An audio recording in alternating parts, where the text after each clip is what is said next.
Well, hey, good evening to you guys. Welcome to Monday. Did you have a good weekend? I had a pretty good one. It's good to see it. It's good to be seen by you. And things are just hunky dory. Just had a great dinner. I had made myself some spaghetti tonight. It's wonderful. Well, I made some for the whole family. I shared it. I'm a decent guy. I'm all right. Don't nobody worry about me. Why you got to give me a fine? Can't you just let me be?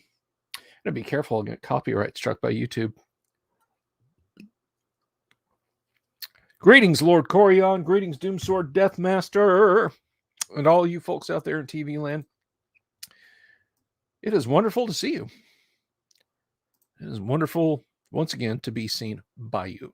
I hope everybody is doing just hunky dory.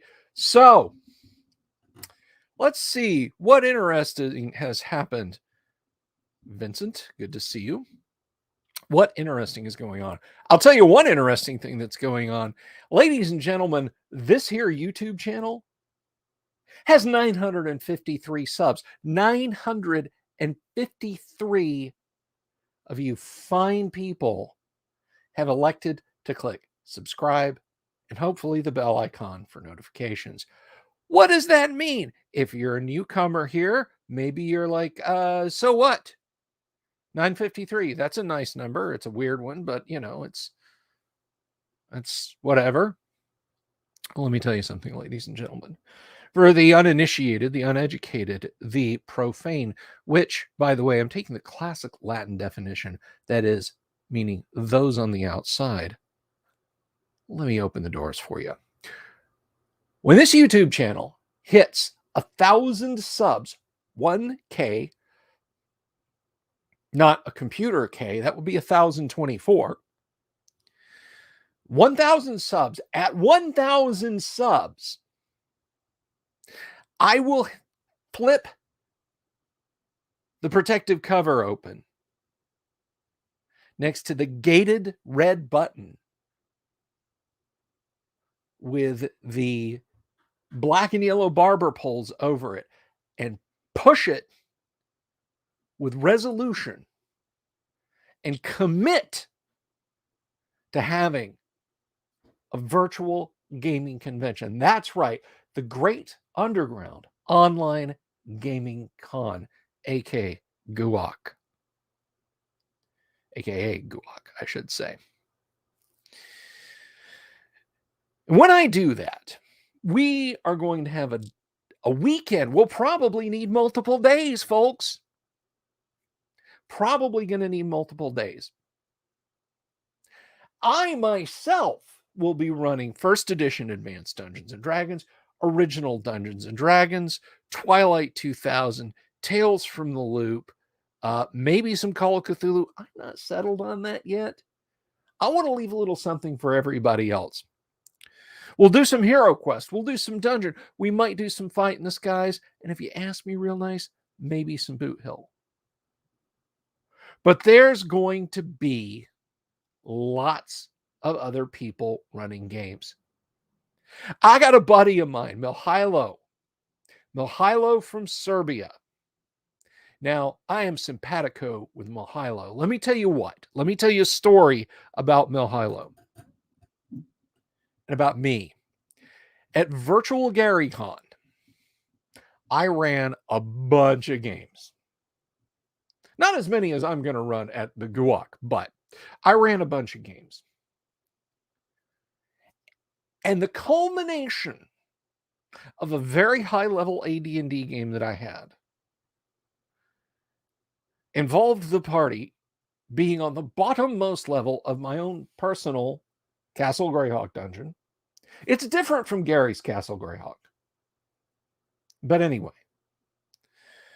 they sailed out on an underground sea, and in the middle of a storm on the underground sea, encountered a sailing ship crewed by the English musical artists, the KLF. Now, that was fun enough. I liked it. I thought it was pretty cool. Milhilo, He's on a different level. Okay? Get on Milhilo's level.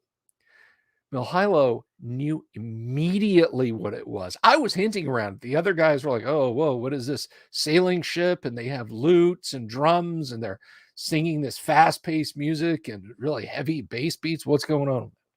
Milhilo knew.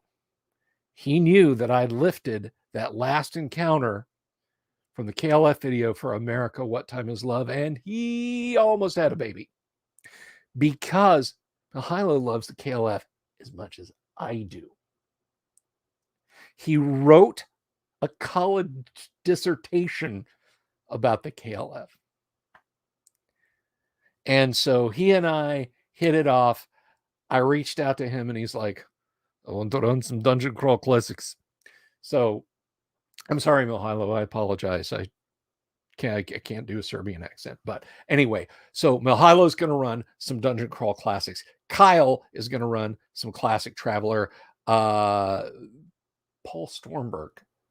The Paul Stormberg will be there and we'll run something.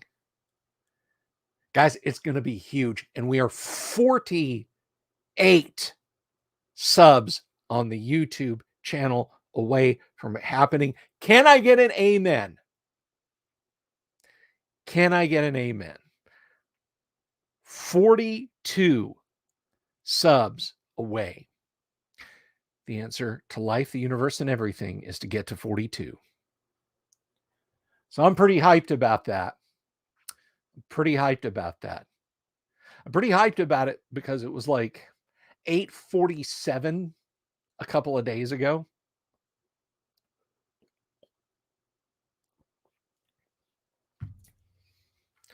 So all you folks out there sitting on the fence saying, I like Bill's videos, okay. I'll go by and I'll watch them. I'm not going to sub to his channel. Get on my level. Click subscribe, click the bell icon. Please get on my level. And click the subscribe and the bell icon for notification. And make this con happen. Because it's for you guys. It is my way of giving back the classic RPG community. Because that's what I do. That's what I do. That has been the modus operandi of yours truly, going all the way back to 2002. All right. Kicked off my website January of that year. The cfl.rr.com/tilde-sylvie/thedelversdungeon.html. And there it were, where I would post up my thoughts, rants, bants, all the stuff that you guys get, but in its earliest, rawest, unrefined form. And I will always keep on doing that, giving back to you guys. Because you know what? I got your backs, old schoolers. You know who doesn't have your backs? You know who just treats you like disposable commodities? It's Wizards of the Coast. They wouldn't do this for you. They wouldn't step up. I will. I am, as the man said, your Huckleberry.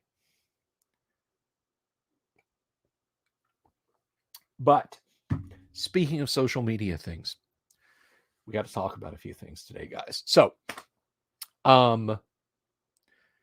couple things. There's something I want to address, and I want to talk about a YouTube channel that's not mine for just a second, but I like it a lot. I like it a whole lot, and I'm debating whether or not, because this is not a call out. I don't do internet blood sports, YouTube blood sports, where I'm going to call you out. And if I address anyone on my YouTube channel, it's going to be, hey, that's awesome. You know, unless they come at me first, and nobody ever has. Basically, I'm too small fry, right? But anyway, you know what? I'm going to say it because if you're not subbed, I want you to go sub to their channel. Like, I want you to give them subs, and I want you to watch their videos because they're a couple of awesome people. Clownfish TV. Now, you guys remember back on Friday, I was talking about I was talking about, was it on Friday? Or was it earlier in the week? I'm pretty sure it was on Friday. I was talking about the noise, the faint rattlings of gravel in the 55-gallon rusty drum that is Hasbro / Wizards of the Coast, about how there were activist investors wanting to push Hasbro to sell Wizards of the Coast because they view Hasbro as underperforming, and the injection of cash from an equally unperforming Wizards of the Coast would basically gravity assist them to bigger profits. Now, I told you then, and I'm telling you now. Now, I don't know much about much, especially when it comes to the world of high finance. But I do know this: an activist investor is not necessarily, generally speaking, someone who is pushing a socio-political agenda. See, when we say activist, you think of activist judge, you think of, pardon me, environmental activist, social activist, activist for social change, that sort of thing. In finance, an activist investor is an investor who does not merely read the prospectus and take a dividend check periodically. They talk about steering the business. They're people who want to see change within the business. Now, they may have social activist reasons for doing that. But, yes, Vincent, I am aware of that. We talked about that on Friday, actually, the new CEO over there. But, so Clownfish TV reported about the ongoings with Hasbro Wizards of the Coast, and they were talking about, an activist investor. It's not somebody who's like, let's push the message. They may be like that, but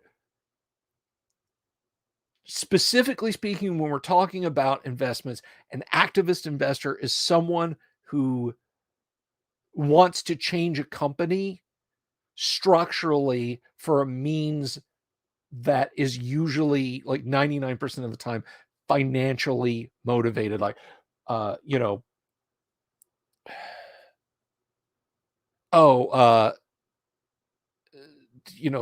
CEO of Spacely Sprockets, a subsidiary of Cogswell Cogs, bit a baby on the head on live TV.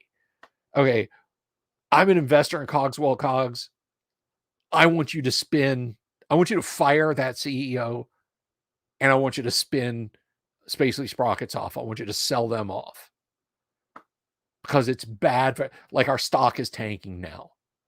That is an activist investor. That is an activist investor move. It doesn't really have anything to do with it. So I watched the whole video over there at Kev. And again, don't go over to Clownfish TV and say, Bill Sylvie, the Dungeon Delver, says you guys are idiots for saying this. That's not what I'm saying. I just want to clarify that if you make any comments on their video about this, say, hey, activist investor doesn't mean social activist. It means financial activist, which they didn't push a lot.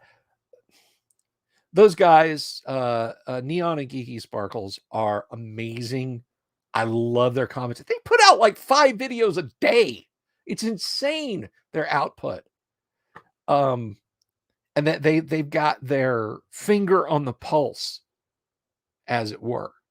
They have their finger on the pulse. I mean, they like, they come in with stuff and I'm just like, wow, I had no idea. But it's mostly about comics and science fiction movies and stuff like that. Heavy emphasis on comics. Rarely do they talk about tabletop, which is why, like, my radar starts to ping when I see them talk about that. So I just wanted to mention that. So if you go see it, the video, which again, you should subscribe. They're awesome.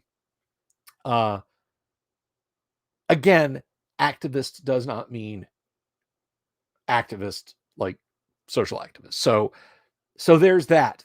I just wanted to, you know, to put that bug in your ear a little bit, you know. It's in my brain now. But anyway, that's right, passerby. KLF. Uh-huh. Anyway, let's move on. Let's talk a little bit. Speaking of things, though, this is where, like, okay, they talked about tabletop. I'm going to talk about pop culture.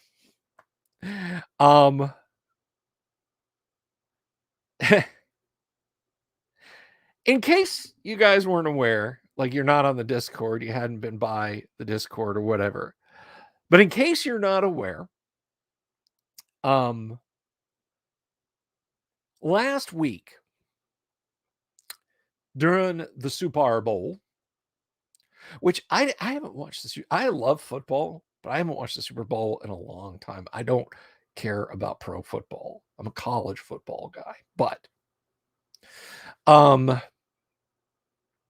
last week,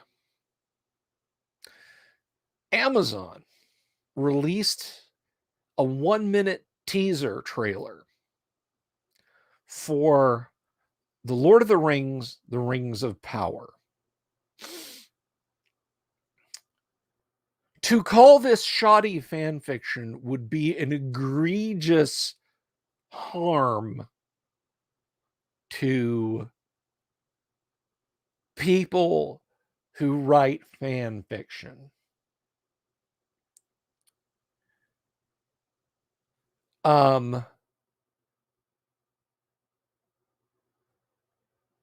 So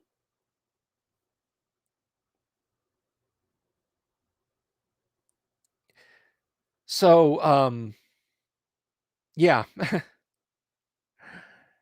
I watched the trailer, and to say I was underwhelmed would be an understatement.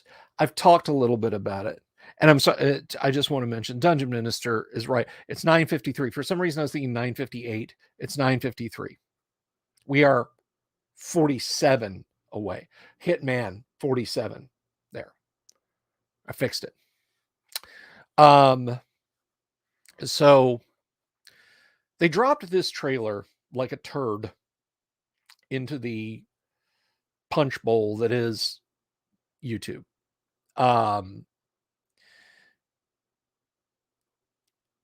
It immediately drew negative reaction, downvotes.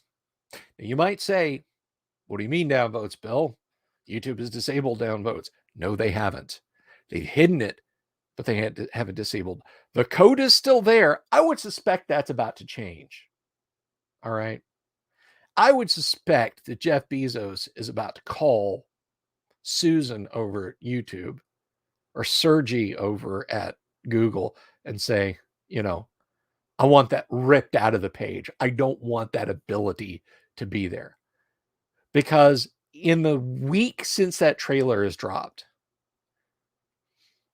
the downvote ratio has been chasing the upvote ratio, and it has caught it big time. At last glance, it was 115,000 dislikes to 100,000 likes. That doesn't sound like a big number. But people have been taking this thing to task big time.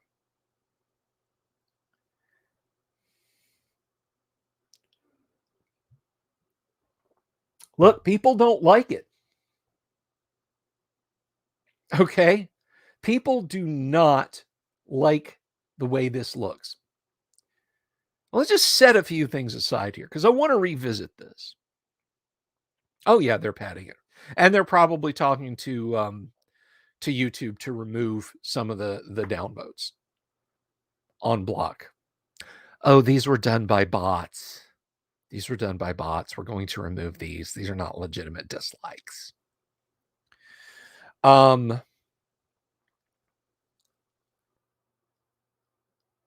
Let's just start at the surface and work our way inward on this trailer, guys. And no, I'm not going to do a watching. I'm not about to pop it up. I'm not about to waste my bandwidth and your time showing that terrible trailer. You're smart. You're adults. I know you're all adults because my literally of people who give their age in their profiles in YouTube, literally the only demo I have is ages 44 to 55. That's it. So I know you're adults, and I know you can find the trailer if you want to watch. It looks cheap. They talk about billions spent on this show. I don't see it. The live action trailer for Skyrim that Bethesda made in 2010, before the release of Skyrim in 2011, looks better than this. It looks lived in. It looks natural. And I got to tell you something, guys. You take away Middle Earth and all of the things that it can bring, and just say, this is, Amazon presents The Wizards of the Wise, it would slip beneath the waves without a ripple. There would just be a single bubble pop up to mark its passing of 8 episodes and then cancellation. And a fan base small enough that it could fit here in my studio. So old Jeffy B,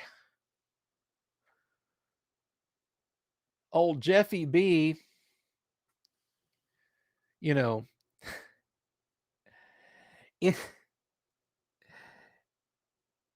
one of the most, look, you got to give me something moves ever. For a guy who is supposed to be so alpha with his dick-shaped spaceship. Pardon me. Sorry, headphone users. Oh boy.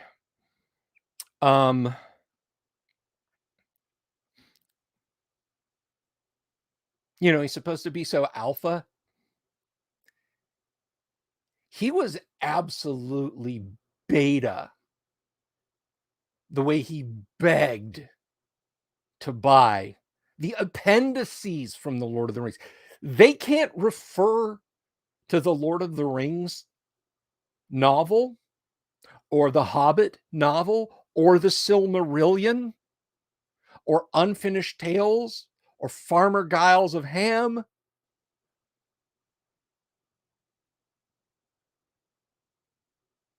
Children of Hurin, none of them. Literally, they have to walk down a razor blade that is the appendices in the back of the Lord. Imagine if you could only do anything based on an appendix of any book. Imagine if Denis Villeneuve had to try and make a Dune movie with just the glossary in the back of Dune. Why would you even bother? Well, the answer is simple. Because Jeff Bezos went to his TV show making people and said, I want Game of Thrones. This was doomed from the outset. If you look at the Lord of the Rings, which I don't think Jeff Bezos has ever read it. I don't even think he knows what it is. I would bet you dollars to donuts, if you asked Jeff Bezos if he's read it, he would be one of those people who would say, yeah, the whole trilogy, I love it. The Lord of the Rings is one book, guys. It got split up into 3 when it was pirated and sold in the US in the 1950s, because the publisher didn't want to spend the money printing a multi-hundred, possibly 1,000-page book if nobody was going to read it. So they published The Lord of the Rings, The Fellowship of the Ring, and waited. And the reaction was huge, so they went ahead and did the next volume and the next volume. Thank you, Fred Daniel. I like it too. Got this from my good buddies down at Gods and Monsters. Hello, Todd. Hello, Anna. So that is the kind of guy we're dealing with. So if you look at the Lord of the Rings and you say, I want a Game of Thrones epic out of that, you've lost the game. You've lost the fans. I mean, the real fans.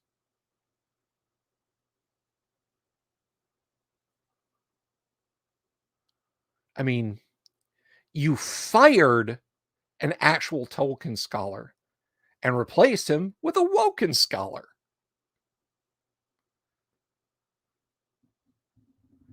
As far as I'm concerned, from where I'm sitting,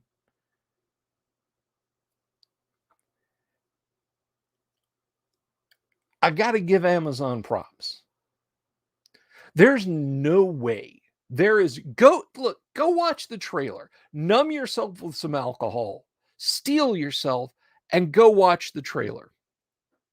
There is no way that cost $1 billion.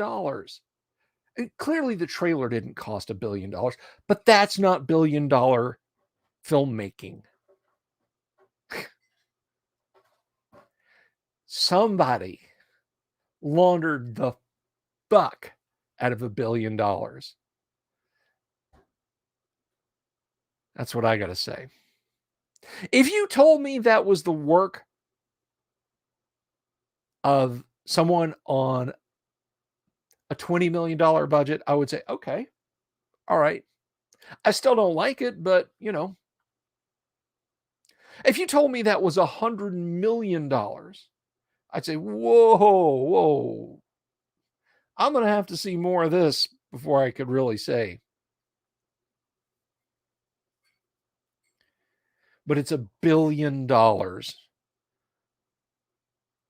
And the best examples they could think of, the most enticing examples they could think of, look like a 1990s fantasy on par with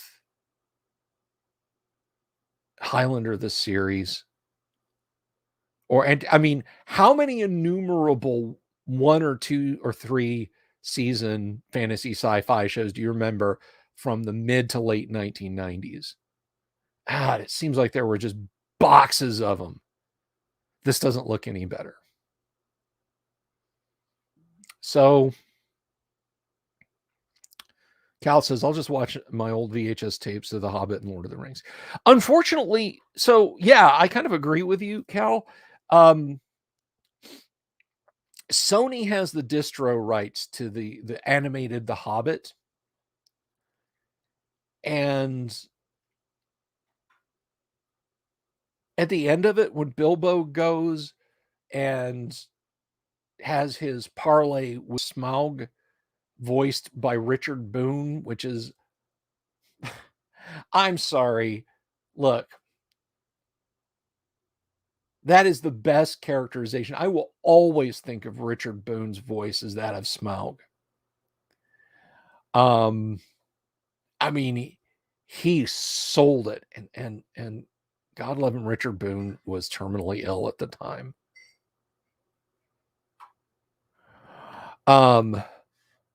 Oh yeah, the Mists of Avalon series. Well, it's less I say about Marion Zimmer Bradley, the best, the better.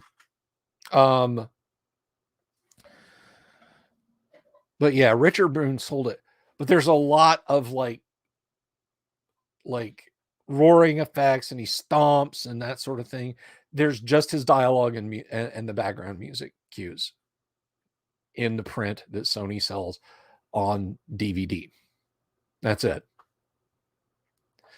They somehow managed to lose the audio tracks, and they've never put together a polished, repaired one. I don't know why. When The Lord of the Rings was coming out on DVD, releasing a deluxe, like ultra edition of that on DVD would have been just gold, Jerry, gold. But they didn't. They did not do that. So any digital copies of The Lord of the Rings, be it DVD or streaming, are missing the proper audio cues. They're only on the VHS tape. I don't know if The Hobbit, I said The Lord of the Rings, I meant The Hobbit. I don't know if The Hobbit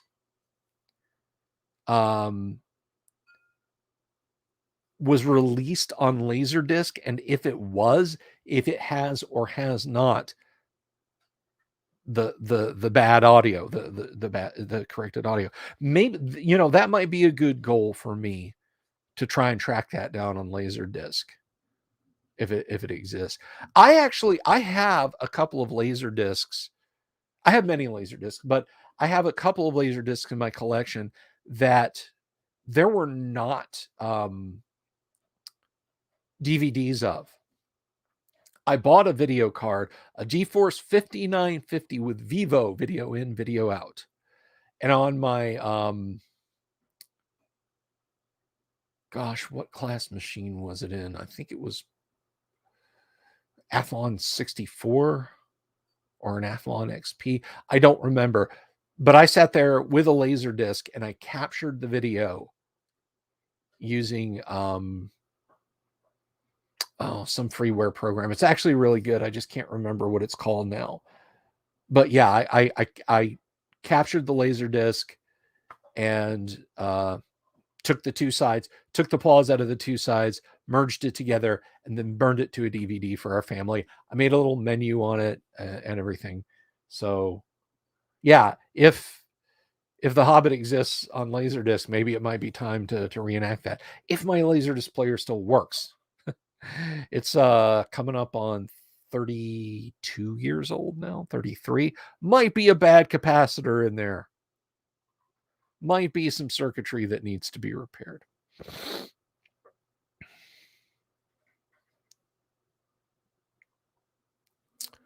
But we'll have to see. We'll have to see. Speaking of things that I'm going to be doing. So it's spring now. It's spring in Florida now. We had our winter. Look, I know this coming weekend, there's massive winter storms going to hit the other 47 states in the country, and Canada too, Padres. So, you know, keep your toque on down over your ears. But anyway, so I got a little bit of spring fever, and I was talking to the missus. The studio is going to change in the coming weeks. Not much. I mean, you guys won't see that much. I will shift like a few degrees this way. The Lord of the Rings poster mural here, and this is a light box display from Best Buy. My sister got this for me back in 2003 when the DVD for the Fellowship of the Rings came out. You can see Arwen, almost said Galadriel. She's over on the other side. This is massive, and it would be a disservice to just put bookshelves on this wall and cover it up. So this is going to come over to this wall. All this stuff is going to go onto a bookshelf. I'm going to get a couple more bookshelves that are going to go along this wall over here. And like Tracy's painting here will go on the door.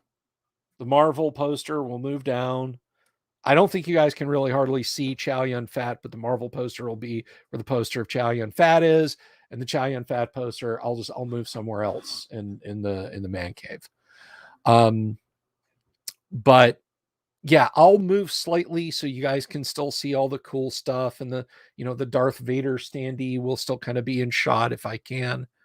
So there's gonna be a few aesthetic changes, but I need the bookshelves, guys. I need the books. Let me tell you something. This might look cool. I don't know what you guys think of the background behind me here. The kind of geek paradise, but guys, a lot of times I like I'm like squeezing and sliding sideways through. I can't walk around my table in here. I'm looking at boxes and computer cases and all kinds of junk that I will trip over and injure myself on. Um, I have little ad hoc shelves and so on. I have things in boxes sitting on the floor. It's a mess. It's not, you guys just see this little portal, but trust me, just out of view to my left and right and down, it's a nightmare. You guys are like looking through a soda straw, and you might think, oh wow, that must be like a big, huge, fun studio space. It's not, and I want to change that. I want to change that so I can communicate with you. The sad reality is that I don't game here at the Delver's Dungeon hardly anymore. People don't come over and game IRL. I have wonderful gaming groups. I have tomorrow night AD&D. We've got a couple of new players coming into the AD&D. Tonight, it's not broadcast, but tonight is my 11-person AD&D game. I got an AD&D game tomorrow night, and I got Gamma World on Friday night, but they're all virtual. They're all virtual. So, like the chairs that I have in here, they're double stacked event chairs. They stop me from being able to move around the room. So it's going to be the table and the cameras and all that set up. And the chairs, I will just have to find somewhere here in the house to store them because it's just not working. They're not working in this space. And I got to get a better chair. When I stand up, when I get up out of my office chair here and go and I sit down and I start the Monday night game, or just, I leave the studio, as it were, it's like my back is killing me. Okay. These chairs I got from a church closing. These are basically like when you have a big event at a church that spills out to the aisles and fills up extra space in the pews and such. This is that kind of event chair. And they're comfortable for about 40 minutes. And then they start to cause nerves to pinch. And this is what I sit in for sometimes 4 hours a night. And you might say, well, don't you have a more comfortable computer chair? Yes, I do. It's on the other side of the room. Remember when I was telling you guys about maneuvering around in my office? I busted a monitor. I mean, completely destroyed it because I caught the casters of the chair on the monitor as I was moving it over. Yeah, it just caught it, and you wouldn't think that something that's plastic and metal with some circuitry in it could sound so profoundly like breaking glass, but that's exactly what happened to one of the monitors that one of these replaced. Completely destroyed it one day. It was not fun. So yeah, I need a decent chair, and I need these to go away, and it'll open up. And once I get the bookshelves, you guys will be able to see a lot more stuff, like my shelf of shame over there. I'll have some minis set on it. Dungeon Minister says 40 minutes, so about half of my sermon. I'll have to leave that to you.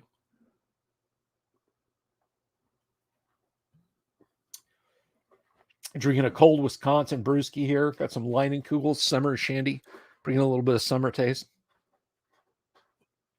Hail lobster, Michael Connor. But anyway, so those are some changes that are going to come. And I will probably do it on a weekend. I will just have like a mad weekend dash, and then you guys will come back and I'll be like, oh, this over there, bookshelves over there, shelves full of geeky stuff. Because if I could show you, you guys would like weep on my behalf if you saw like how badly stuff is stacked on shelves. And then I could put like for you to like crap that you don't want to see. I could put more wire shelves up. Like over my computer table, over yonder being the name of my horse. I have 2-wire racks, 2-wire shelves that hang over my computer table. They basically make kind of a hutch. I am terrified that they are going to rip out of the drywall because I put 1 ounce too much stuff on it and land on my computer table.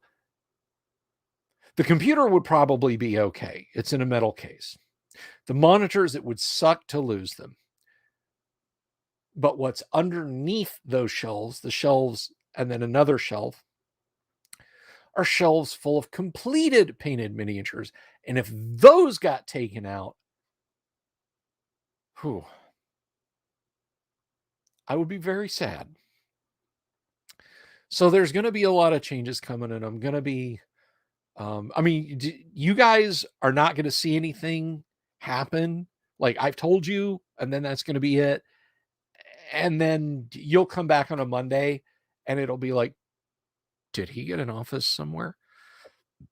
Because again, bookshelves down this wall, mural moved over to this wall, all this stuff on the bookshelves, the painting moved onto the door, this moved down. So you guys will still be able to see Tracy's awesome artwork, maybe even better. Maybe even better. I don't know. I hope so. I hope so. And if you're worried that it's going to be hidden by the door jamb, like the side of the Agents of S.H.I.E.L.D. poster is, fear not, because the camera angle will be different. So I think the camera will actually catch as much of it.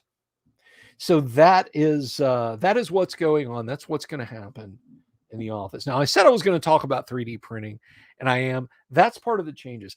I have this resin 3D printer. I had one terrible experiment with it. So I'm getting ready to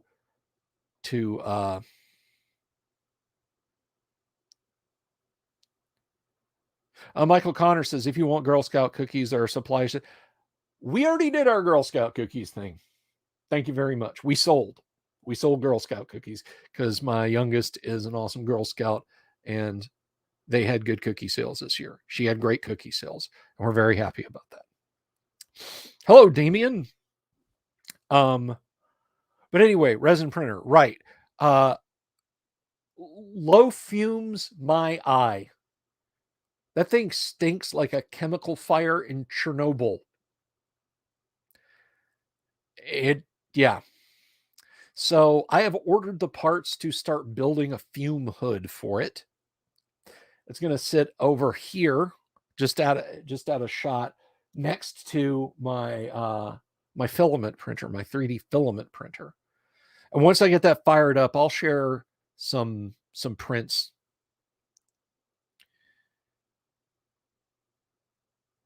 But you got to go help them truckers, Dungeon Minister. I probably shouldn't say that. YouTube will shut me down for spreading disinfo or something. But anyway, so yeah, I've got a couple 120 millimeter fans on the way. I'm going to get some ducting. I'm going to build a box to set over the printer while it prints and have the ducting going out the window. So it's pumping the fumes into the environment. Won't that be nice? Isn't that awesome of me?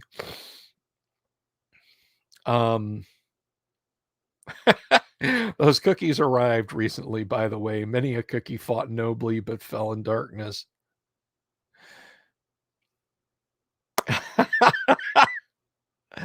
Oh, Lord Corion, I believe you're a dad. Then I know all about having to hide the snacks. Yeah, I don't buy Doritos unless there's a BOGO sale, And then it's one bag gets put back here and the other one gets put in the pantry. But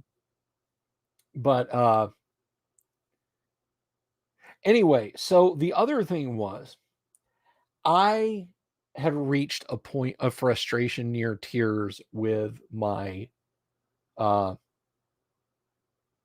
with my FDM/PLA printer.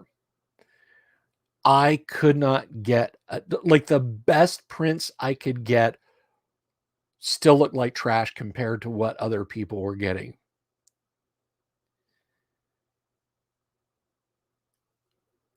And I was like, did I just buy a pig in a poke? Is this thing finally just wearing out completely? And I undertook some steps today to start making it better. And I think I think I did a good job. I'll tell you a little bit about my adventure. I started Googling the problems I was having, and I found, of course, because you can find stuff on the internet, I found a guy who said, hey, try these settings. So I put a test model in the modeling software in my PC, and I changed the settings to that. And I said, save this as a printable file. Awesome. Put the printable file on an SD card, put it in the printer, printed it. Hey, that test looks pretty good. It's not anything I want, but we're definitely getting there. Awesome. Well, the 3D modeling software crashed. Nothing to do with the print. The 3D modeling software, because of my noodling, just locked up. I control, delete, and kill it.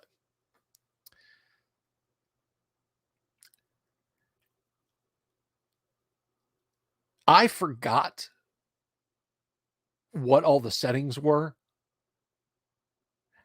and none of my Google searching brought me back to that page. And I could not find that page in my history.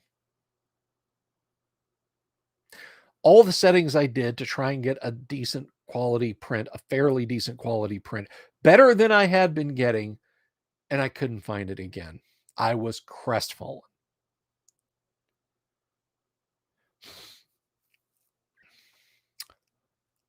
So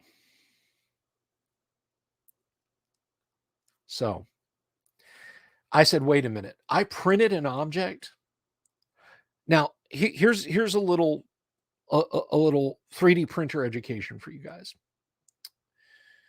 When you open up what is called slicing software, don't ask me why it's called slicing software. I don't know why it's called slicing software. It may have something to do with the fact that a print, whether it's resin or FDM, is done in layers and it slices the layers. I don't know. Slicing software. It's like a 3D modeling program. You put your print on it, you make some adjustments, you change the size. You might want to, like, oh, it's supposed to be a little bit wider, so I'll widen it, and etc. And then you slice, and it produces a series of computer instructions and saves them to a removable disk. And you take it over and you put the removable, not removable disk, removable media. And you put the removable media in your printer. Now it doesn't delete them as it creates the thing. The set of instructions, which is called G code, letter G dash code, that stays on your device. I said, wait a minute. I know from early on that G code is text. It's literally a series of coordinates and commands given to the printer. It's not a computer program like C or Java or even BASIC. It's literally just locations, offsets, temperatures, speed settings.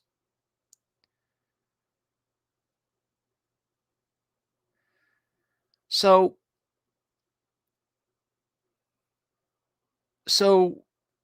I said, wait a minute. If I take the G code for the sample and I print another one, it's going to print it with those settings, and it's going to look just as good, more or less, as the first one, assuming, I make sure that the printer bed is leveled and some other things. The first thing I did was I went to, there's a website where you can just drag and drop G-code in, and it will output settings as best as it can understand them.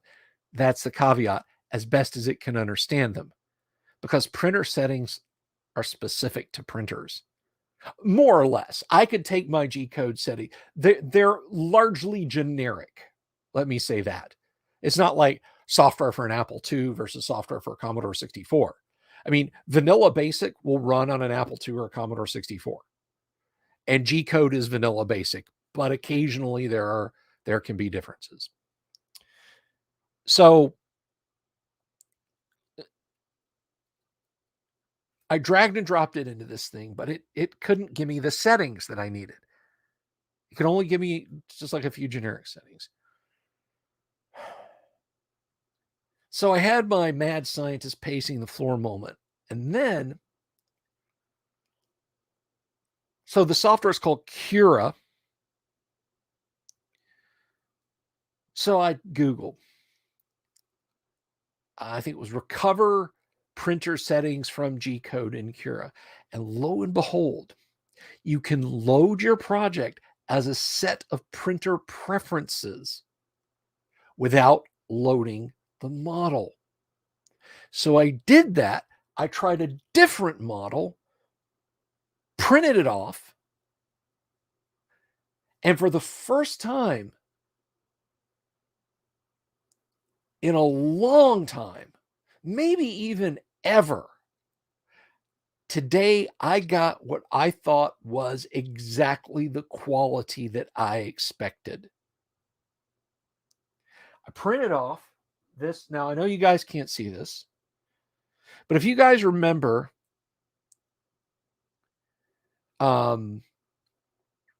week before last, was it week before last or was it early last week? I don't recall. I played some Twilight 2000 and we use 1/100 scale vehicles. And I said in the wind up to that, I said, these are just kind of plastic blocks with turrets on them because blah, blah, blah, printer problems. And I threw them away in disgust. I mean, they're not good for anything. Not good for scatter terrain because they're technological looking. Not good for wrecked vehicles because it would have had to have carved them up. So just tossed them. But I printed a BMP today.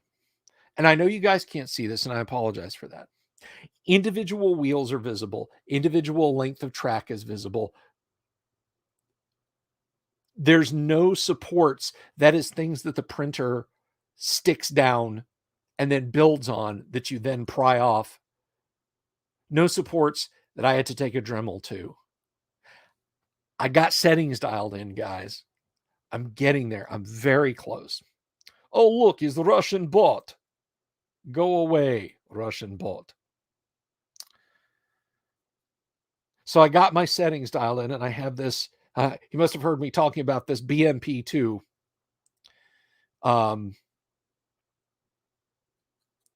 This is now something I wouldn't be completely embarrassed to set out on the table once it's painted up. So I'm really, really, really happy about that. I still have miles to go, but I feel like I finally started on that journey. And one thing that I did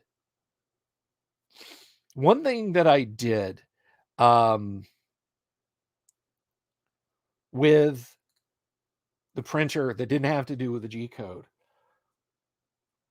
So in case you're wondering mechanically how at least my 3D printer works. Now, you know how a print head works. A sheet of paper goes through and the print head moves back and forth. Not talking about a laser printer, talking about a printer that actually squirts something out onto the page. Okay, fine. A laser printer does squirt something out on the page. It's toner, but it's different. Okay, just calm down. To move the print head back and forth on a 3D printer, The head moves back and forth. The x-axis moves back and forth, left and right. The z-axis moves up and down. The print head is mounted on a crossbar that is moved up and down via a motor. It's moved back and forth by a motor that turns a belt. To move it forward and backwards, the y-axis also uses a belt and a motor. And one thing I kept seeing was, make sure your y-axis belt is tight, otherwise you're going to get drift and you're going to get problems.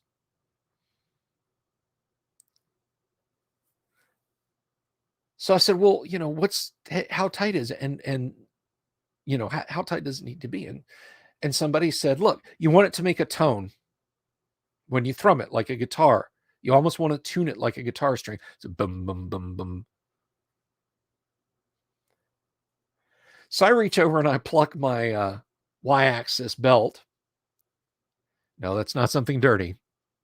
And it goes plap. I mean, it's just flopping.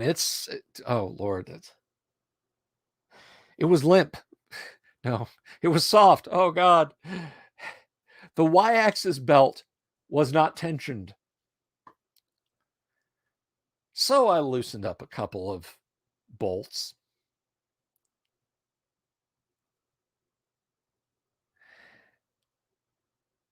And just used a screwdriver to pull the idler back and then tightened the bolts back up.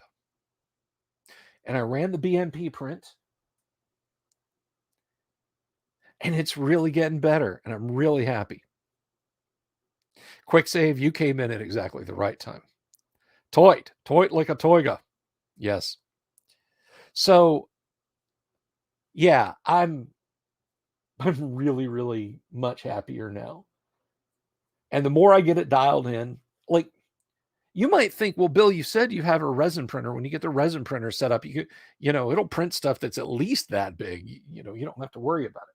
Well, there's still stuff I'm going to want to do with that printer, like dungeon terrain.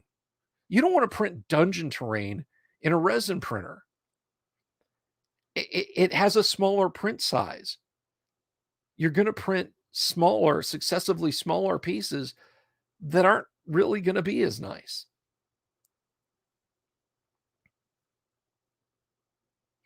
Can I tension your y-axis belt? Well, I mean, if you're if the person or thing trying to pick you up is a female sex robot, that it's not such a bad pickup line.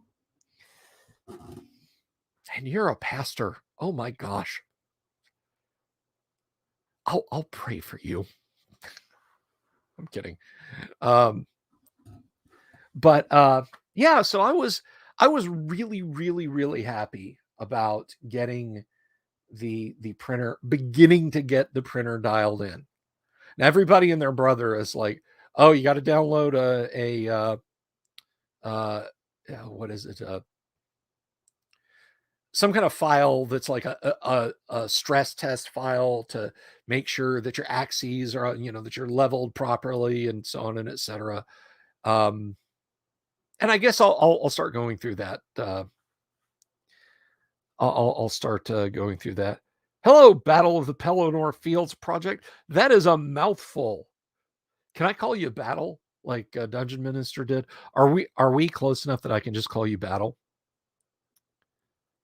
So yeah, I'm pretty happy about the outcome that I'm getting with that printer, and I'm looking forward to getting the resin printer set up inside the fume hood and doing stuff like that. And if the fume hood doesn't work, I may have to move it out to the garage, but I am worried about that. Now, something, and I didn't want him to think I was ignoring him. By the way, I should mention Jack Photon. First of all, Jack, I got the package. Thank you very much. I love the mad scientist aspect. That is a lot of what I have gone through with my Mega over there. Anycubic Mega 0 2.0. It's been very mad science-y. Since I've had that printer, I have had to go in and retighten a nut that holds one of the feed rollers in place. I've had to replace the thermistor. Many times I've had to go in and chip and you clean the nozzle where the print stuff comes out by heating it up and then taking a screwdriver and just scraping the stuff off. I've had to do that a few times. The tensioning the thing today, bed leveling is a constant process. So the plate, the metal plate or glass plate, or in my case, neoprene surface held on via a magnet plate to a metal plate, printing surface needs constant leveling. I don't just mean you take a spirit level and set it on it. Looks fine to me. I mean, all four of the corners have to be on the same azimuth. And if they're not, you get all kinds of weird problems. Your print won't stick, which just means the printer dutifully starts trying to draw stuff and just draws gobs of crap everywhere. There's all kinds of problems you can run into when you don't level the bed. So I got to do that on a daily basis. Periodically, I have to tighten the rollers for the Y-axis because, when it moves back and forth, when the belt moves it back and forth, it stays in place on a bar that runs the length of the printer and moves back and forth with the bed. And the bed holds onto that bar like a crab with claws, but there's rollers on each claw. And I got to tighten those. Otherwise, the bed wobbles. And then leveling it doesn't matter. And then after I tighten it, I got to level the bed again. So there's a big mad scientist aspect to it. Yes. And I like that a lot because I feel like I'm doing something. The only frustrating Whiskey Tango Foxtrot moment was when the thermistor first died. And I had to order like a 20 pack of thermistors from Amazon. I now have thermistors to next Sunday. If that thermistor dies again, if I get a thermal runaway error again, okay, I know what to do. So there's been a lot of discovery with the printer.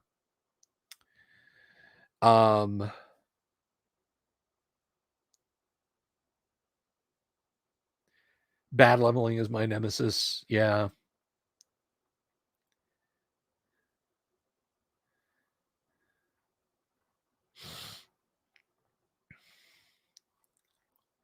So anyway, that's kind of a roundup. What have you guys got anything? Is there any questions? I've got my AD&D game in about 20 minutes. So if you guys have got any questions or anything, Pellinor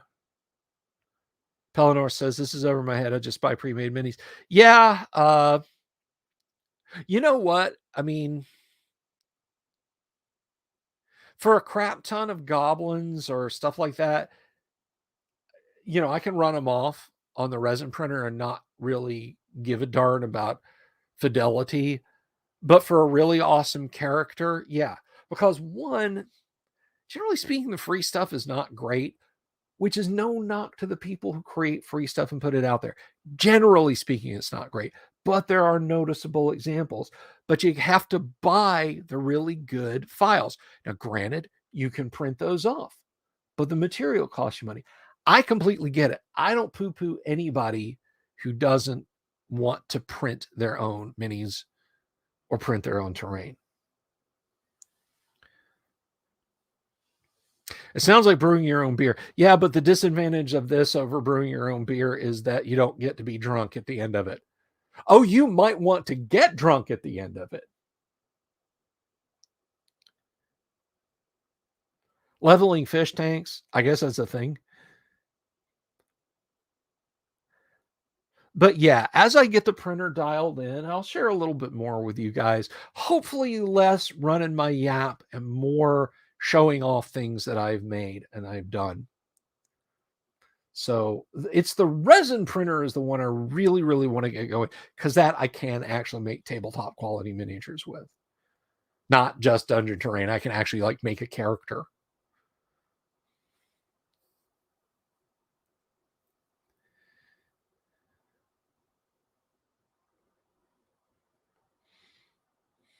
Brewing is easier.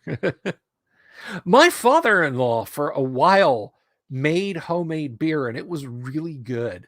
It was back when like you could go to Target, and in the notional Christmas gifts aisle, you could find like make your own homebrew kits. And he did home brewing, and it was very tasty. I have to say. He made lagers, just very light, crispy beers, and they were quite good.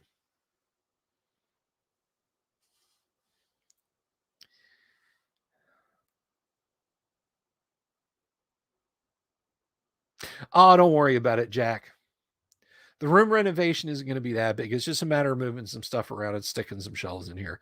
The books are fine, and they'll look awesome on my shelf. Which, by the way, do you want that to be like a mail call Monday? I'm not sure if those are ready for prime time. I don't. I won't show them unless you want me to, but I would love to. I love it when people send stuff. I love it when people do that. My favorite contributions to the show are hanging out with you guys, but when people send things, it makes me happy. I like it. I like having stuff that I can show off. Bulldoze it all. All right. All right. Well, I tell you what, next week I'll do a mail call Monday if I haven't started the process by then. Well, no, the process is going to be over the weekend. I'll do a mail call Monday next Monday, and I'll show you guys some awesome Star Trek stuff that Jack Photon sent me. So I'll actually have a topic instead of me just sitting here running my mouth. But while I'm on the subject of people who help out and how much I like that and how awesome I think they are, I want to talk about our Patreons. That's right. For as little as $1 a month, you can support this show. That's just $1 a month. You can help out, and it does help out greatly, guys. Helps it so I can dual stream. Helps me out so I can do little things like I got new lights on the way. I don't know if you noticed, but they shut off. Those are fixing to go away. And I'm going to have proper lights soon. But we have some Patreons, and I like to take a minute to thank them for their help. So without further ado, thank you to Digital Discord, Joshua Garlock, Lord Corion, Ricky Maru, 8 Mobius 8, Kevin Reynolds, Joseph Lucas, Doomsword Death Master, Mark Simpson, Damian X247, James F. Keck, love your observatory out there in Hawaii, William Smith, the Dungeon Minister, and of course, Manny Wall. Those guys are awesome, and I really, really thank them for their help. And if that's something you want to do, there's a link, patreon.com/the Delver's Dungeon. You can help out. You can contribute $1 if that's what you want to do. Some people have asked me, well, what if I don't, I don't want to do Patreon, but I want to help you out. You know what? If you want to help out financially, I have a PayPal address. You can shoot me some cash. I don't mind. Ask me and I'll tell you. If you want to help out just in general, tell people to subscribe to the channel, folks. We're 47 subs away from the con. And you know what I decided today regarding the convention? We're going to leave on an even bigger threat to you guys. I'm going to threaten you guys. I'm going to throw down a gauntlet. I'm going to put this down, partially because I don't think it'll happen, so I don't have to live up to this. I'm not going to mention this again unless a huge head of steam happens. But I have a feeling that when we break 1,000 subs, I'm going to start getting up into mentions and stuff, so it might start to snowball. So we'll see. But this is my challenge to you guys. You stepped up. You've gotten past the challenging stage. Almost. There's a couple more waves that you got to blast out before you get that bonus score. But listen and hear me. If this channel, and I say if, I'm realistic about this. I go out and I see way better looking D&D channels that focus on the D&D that people really like to play and they don't have this many subs. So I'm being realistic. If this channel breaks 10,000 subs, I'll do a real convention. A real, you walk in, you sit down at a table, and you play games at a hotel or other convention space type convention. If this channel ever breaks 10,000 subs, that's what I'll do. I don't think that's going to happen. So it's kind of a hollow thing. No, I'm not going to lower it down to 15,000 or 1,500 or 2,000. So don't even ask that. That's how I would celebrate. That's less like, here's my challenge. You guys do it. That's how I would celebrate if this channel got 10,000 subs. But again, probably not going to happen. That's just what I would do. That's like a what if you won the lottery kind of thing, you know?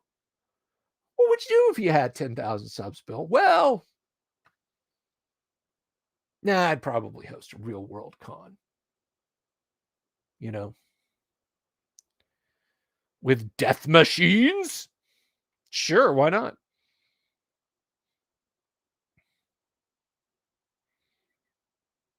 So many flesh columns and charm spells. I ask the impossible. Again, not demanding you guys do it, just saying it's a win the lottery kind of thing. What would you do if you had 10,000 subs on your channel? I don't know. Host a real convention. I mean, some of the channels I sub to have like 750,000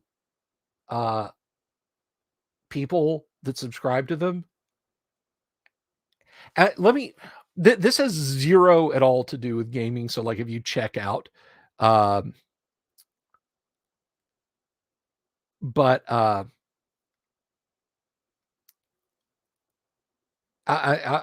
share this with you anyway. There's a guy that runs a car repair, mechanicking, wrench turning channel called Junkyard Digs, and his name's Kevin. He and his wife, who goes her YouTube, and I mean, she shows her face on there. I'm not doxing her or anything, but Mook, Junkyard Mook. They live up in Iowa, and they have as much fun fixing cars as I do talking about Dungeons and Dragons. I didn't think it was possible, but they do. And this guy has 750,000 subs, probably more.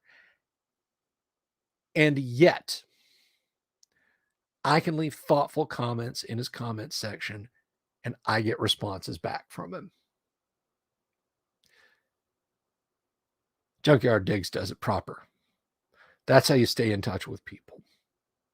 Now, on the flip side, he also has randos just drive through the town he lives in Iowa and show up at his place of business and just start walking through, like giving themselves little guided tours. And he's like, "We don't mind if you talk to us. We don't mind if you want to come and see us. Please let us know."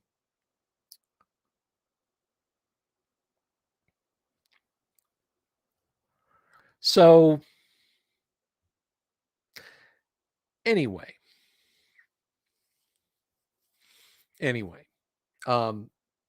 I hope that if I reached the lofty position of 10,000 subs, I would tend to think that I would still stay in touch with you guys because you guys are some of my favorite people.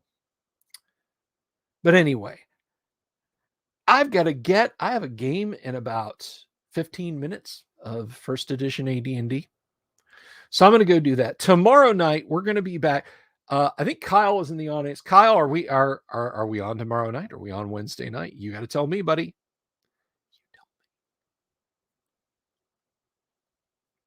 Anyway, but we are back with first edition AD&D tomorrow night. And if Kyle is not here, I will still do a little bit of a show before AD&D, and then we will play some AD&D. Wednesday night is open. Thursday night is open, and Friday night is random talking just like this, wherein I will tell you guys about all kinds of fun stuff. And then we play Gamma World. Oh, you know what we're going to do this week? I haven't decided if it's Wednesday or Thursday. I'll let you know when I decide. We're about to wrap up. Tomorrow. Gotcha. But this week, either Wednesday or Thursday, I'm leaning a little bit towards Wednesday. We're going to do a Let's Play Live Call of Cthulhu adventure because we have our investigator, and there is a solo adventure in the 4E Call of Cthulhu rulebook. That's right. So Wednesday, we're going to have a Let's Play Call of Cthulhu 4th edition. All right, guys. Now I really am out of here. Thank you all for a wonderful evening. Be good to each other. Have fun. Play some role-playing games. And I'll see you all tomorrow night. Peace out.